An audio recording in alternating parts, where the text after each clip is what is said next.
I don't think you could find a better, more apt, a more appropriate speaker for this occasion than Ed Fuller.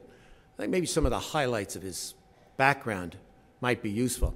He actually graduated from Boston University in 1968, I believe, actually a part of ROTC, and then became a captain in the Army and served both in Germany and in Vietnam, where he was awarded the Bronze Star. Came back, began to work for Marriott. 1991, I believe, he became Senior Vice President in charge of Marriott Lodging International. I'm not sure I have all the numbers right, but I believe at that time there were 16 international hotels in Marriott. Today, there are 350 in 68 different countries, and there are plans to add 120 more. That, it seems to me, indicates that somebody who's doing an enormous amount of work and is extraordinarily productive in his work, and a person who knows an enormous amount about what's happening in the hospitality industry. Despite the amount of energy that you would think that that would require, he has never lost in any way his interest in serving Boston University. He has served on the Board of Trustees. He's presently on the Board of Overseers. He was the president of the Alumni Association. He's been awarded the Alumni Award, which is probably the most prestigious award the university would give to an alumni. He is presently the director or the president or the head of the School of Hospitality Advisory Board. He's done an enormous, I mean absolutely an enormous amount of work for this university. And I just want to make sure one thing is clear. When you read off a listing of all those little titles, I sometimes think that they have the way of sounding like honorary, like you don't have to do a lot, but you can just get these nice titles. These are not honorary. This requires an enormous amount of work and dedication on his part to do it. I'll say, I don't think you could find in any school of hospitality administration right now throughout the country where there is a graduation going on, I don't think you will find a person who knows more about the state of the industry and where it's going than Ed Fuller. So I think you're very fortunate to have him here this morning. So I'm going to turn it over to Ed.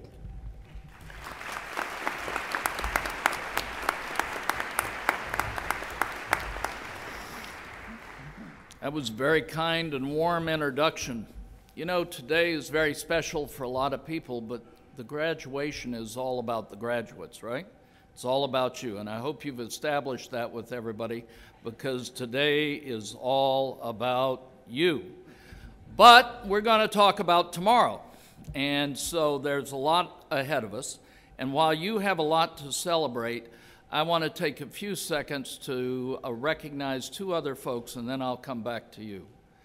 Number one, I want to recognize Dean Stamus. Dean Stamus's last year is this year, so I know this is bittersweet that he could not join us for your graduation. For us, it is also bittersweet. He was the first full dean of this school when it became an independent school, and has really been the leadership that has created SHA into what it is today.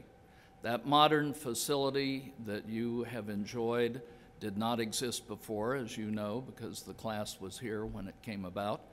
And it is his contribution, his effort, his leadership, working with this dynamic team that I share the stage with, that has made this program what it is today.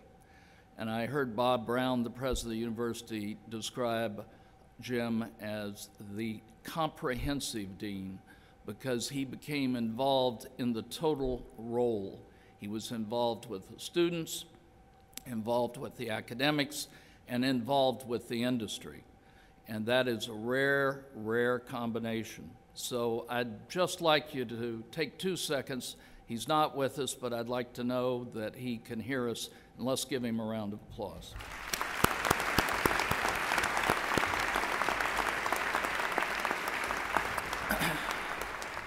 The second group I want to recognize is your parents. They're breathing a sigh of relief back there. So when that piece of parchment is handed to you, they're all going, ah, they're graduating. We've done our job. But the fact of the matter is, I want to reassure them, as I want to reassure the graduates, that the future ahead is bright. In reality, I'm glad I'm not doing this last year when the economy was having its stumbles and its tumbles and its fall. The fact is that while our industry fell with it, the industry is seeing positive signs. We're not talking about shoots of grass. We're actually seeing increases in occupancy. And on a global basis, we're seeing significant growth in markets such as Asia and the like. The future of this industry is getting even brighter, and it will in the long term. We will always have recessions. Your parents know that. They've lived through them. You will see many in your careers. But the fact of the matter is that we will have ups and downs, and we will continue to grow. Our industry is going to grow like no other. Today, the hospitality tourism industry represents over 9% of the world's GDP and employs over 230 million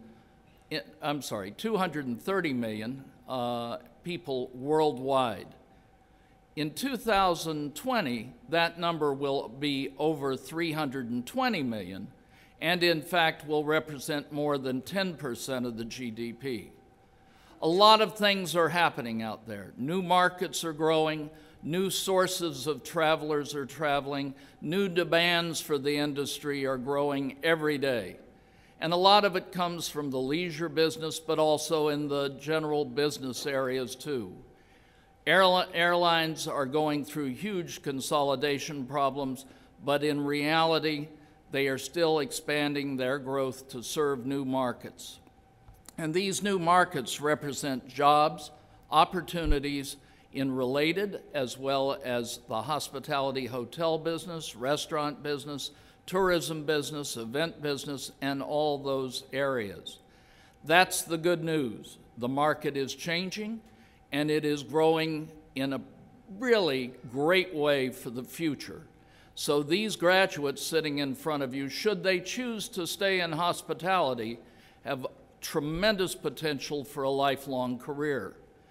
If they choose not to stay in hospitality, the skills they've learned can serve them well in other related fields, because the disciplines they've gotten from their time at school has given them skills that coming to Boston University can really make a difference in their growth in whatever field they choose.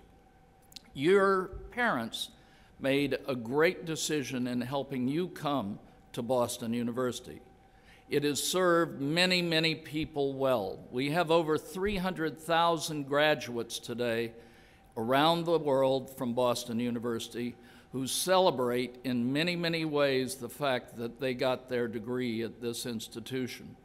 And those are your friends and future relationships. And I will touch on relationships in a few minutes. But I would like to say about the industry as a whole, the dynamics of the hospitality industry are changing. This is a business, and for those of you that were with me when I came by BU a couple of months ago to talk, I stressed that this is a business. The business is changed because it's transformed into many, many aspects of revenue management, all of which you've learned. Many, many aspects of IR and technology are changing how we do business. It is a business that continues to prosper, but looks for innovation, which you have also discussed with your professors. You've been very lucky with the staff here at SHA. Very, very lucky, because they've given you insights, both practical as well as academic. They've given you insights and visitors from the industry who've shared with you the ideas. Now, I didn't retain much of every class I attended as I look back on my 1960 classes, and I remembered only a few key points. But there are key professors I always remembered, and some of the salient points that were made by them that kind of stuck with me and helped me through problems and challenges as I went through my day's work. This time will go down in your book as special, as fun, but it should go down as a time that has paid dividends for you as you grow. I could sit here, as many of our guests do, and try to share with you great advice. I'm not sure you'll remember it all. I doubt I did. In fact, I'm still trying to remember who was the commencement speaker when I graduated. But the fact is, I do want to share some thoughts with you. You have all developed some great relationships here. I'm not going to have you look to the left and right. You know who you've developed those relationships with. Relationships in the world today are still very important. It's how you get work done sometimes. It's how you become more effective in getting work done. So those 300,000 alumni, those fraternity brothers or sorority sisters, those classmates that you've worked with can be not only your friends, but can be your partners and helpers as you go through life in your business, and you will see them again as you transition through your life. I had dinner last night with a fraternity brother that I graduated from. Bob and I have been close for years. He has been a great help in my business in getting Hancock rooms into Marriott hotels. So he has helped me in that way too. But the fact is that relationships are significant. Do not take people for granted. If I can leave one or two messages, that is one of the most significant I can. Do not ever take people for granted. Realize that they may be there to help you as you grow in your future and help you as you continue to expand your knowledge and the opportunities that you have. So those folks that are sitting with you today could be the person that helps you in the future. Also, do not take for granted the fact that the world is changing. America has lost some of the emphasis it has put on relationships. And as we become a more global world, and I believe we are going to become a more global world, and we've gotten a few doses of experience with that in the last couple of years, the fact is the rest of the world relies on relationships. And America needs to learn again about relationships and how it's significant and important they are. One of the other areas I wanted to touch on is the fact that I mentioned before, you're going into business. Business can be fun. It has challenges, but the fact of the matter is you need to look at your first and next job as being in the business world. And it has new rules for you. I strongly recommend the first thing you do is make sure you communicate with the people you work with. This is not a BlackBerry, this is discussion. Listen to them, talk to them, understand what you're doing. Do not be afraid to ask questions. You will be successful if you have good communications with the people you work with. But more importantly, instead of worrying about what your future job will be, focus on the job you're in. Focus on what you're doing right, and focus on getting the job done. Too many people leave school worrying about when they're going to become general manager of a hotel, worrying about when they'll own their own restaurant, worrying about all the things that come later, and they don't focus on the job they're in. You have the skills. You've spent the time getting the work done here. You've shown accomplishments to those you work with, as well as those people that have been teaching you. The fact is, you've got the ability.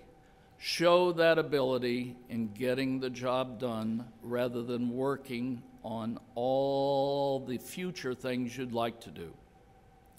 They will come because of your results.